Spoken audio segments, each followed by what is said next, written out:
Good morning, everybody, and welcome to Jason Mackey's First 10, a quick hit podcast to get you ready for the day. Today is Wednesday, July 24th in Pittsburgh, Pennsylvania, and it is not a great day after what we witnessed at PNC Park. This actually being recorded on Tuesday. Just got home from the ballpark a little bit ago, filed a column that I'll get to plenty, but Paul Skenes was outstanding.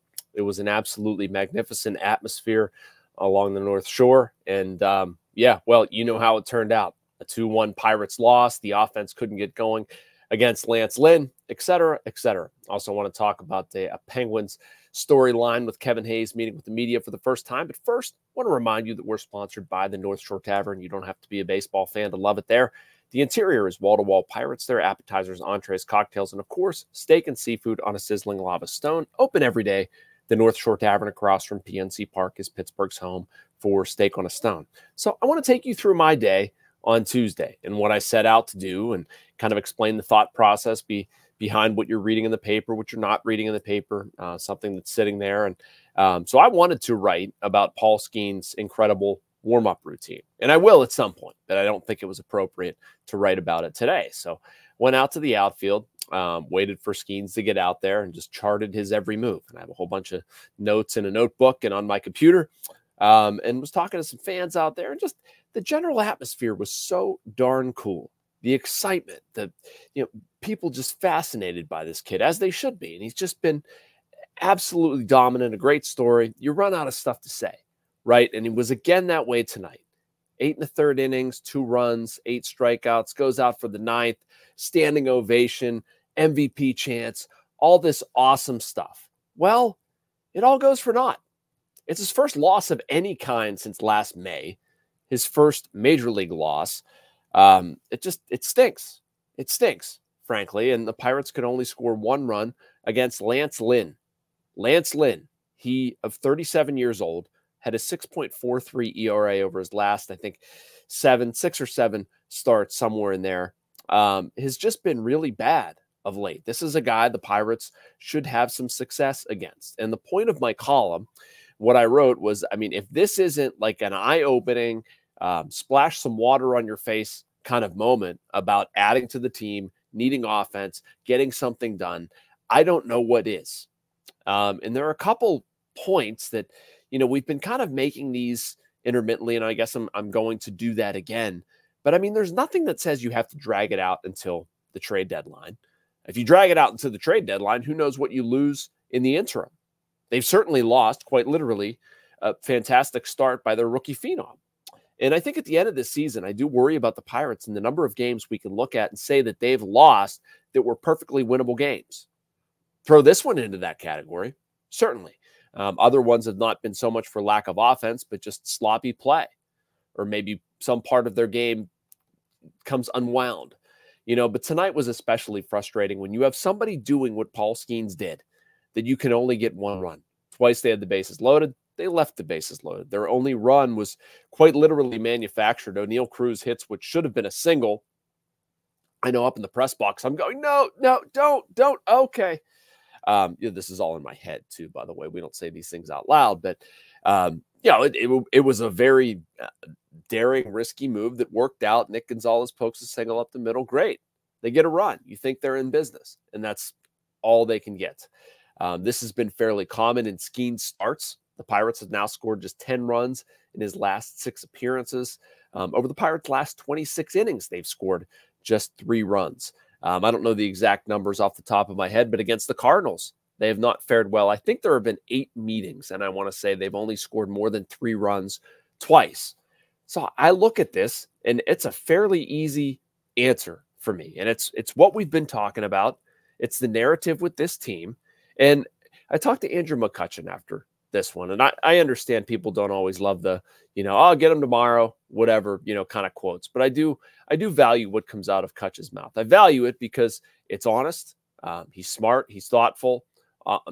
Gives you a pretty good pulse of where things are at. And he gave me some of that, but he also said, yeah, it hurts a little bit more when a guy's doing what Paul's doing and we're not able to score runs for him. I guess I say all that to say it shouldn't be like that. It doesn't have to be like that. The Pirates have been sort of pointing us in this direction, dropping little clues about what may happen, what could happen when they get to a certain point. We're there. We're there. And I'm going to talk to you a little bit more about that and tell you a little bit more about what I'm talking about on the other side of our break with a message from the Bradenton Area Convention and Visitors Bureau. Be right back, guys. Embrace the laid-back charm of island life while sinking your toes in the sand and discovering real, authentic Florida in the Bradenton area. Unspoiled beauty and pristine beaches, a vibrant waterfront downtown energized by local arts and culture, fresh Floridian cuisine with a flourish of rich history, and friendly locals ready to welcome you to this preserved paradise on Florida's Gulf Coast. Plan your visit today at BradentonGulfIslands.com. Welcome back to First 10. I'm your host, Jason Mackey. And so about those kernels of truth or whatever you want to call them that the Pirates have been dropping throughout this rebuild, we've asked Ben Cherington plenty of times about resources, spending, free agency, increasing payroll, or whatever. And one of the things that we would come back to a lot is when there is the bulk of their team needs to be drafted, developed, signed internationally, the result of trades, all that stuff. I understand. That's the way they have to build a team. But that's never going to work out where all of your 26-man roster is done that way. There are going to be holes. That's just the way this works. And what happens when there is one of those holes?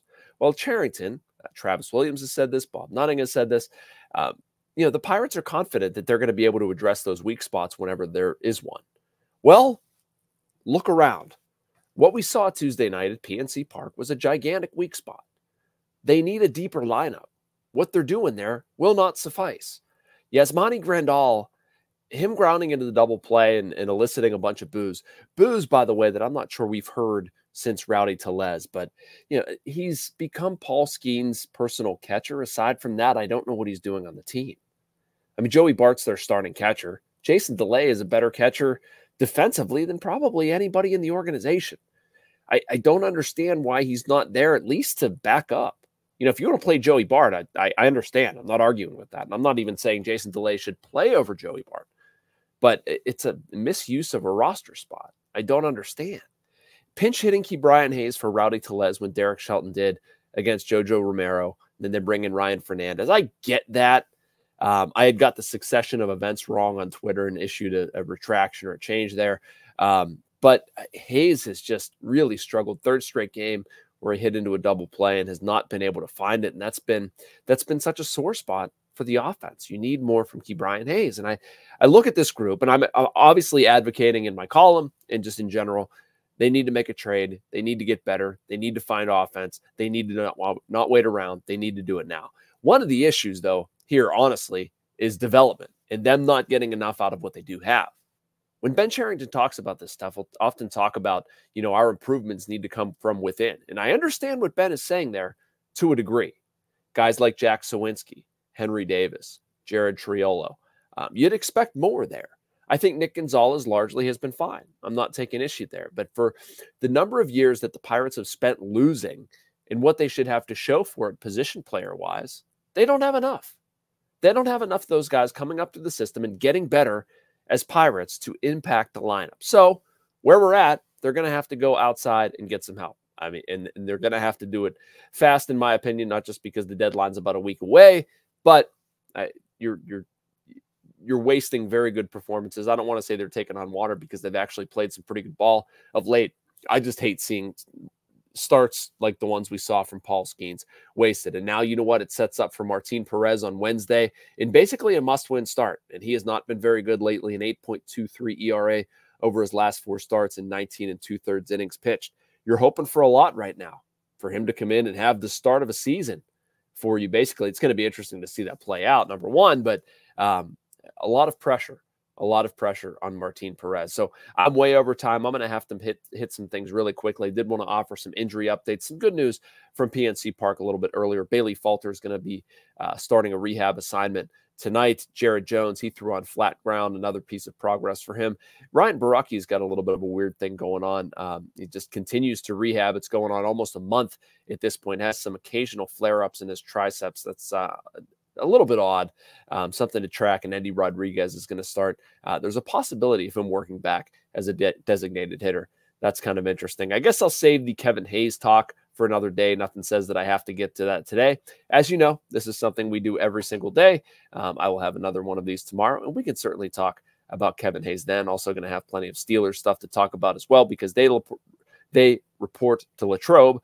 So we'll get some reaction there. I'll be out there on Thursday. In the meantime, make sure you like and subscribe. You can get all of this content and a bunch of other stuff from our Post-Gazette writers and reporters on our North Shore Drive podcast and YouTube network. And I will talk to y'all tomorrow. Thanks for watching.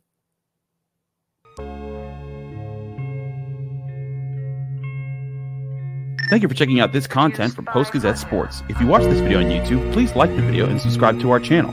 For all of the sports coverage the Post-Gazette has to offer, visit post-gazette.com.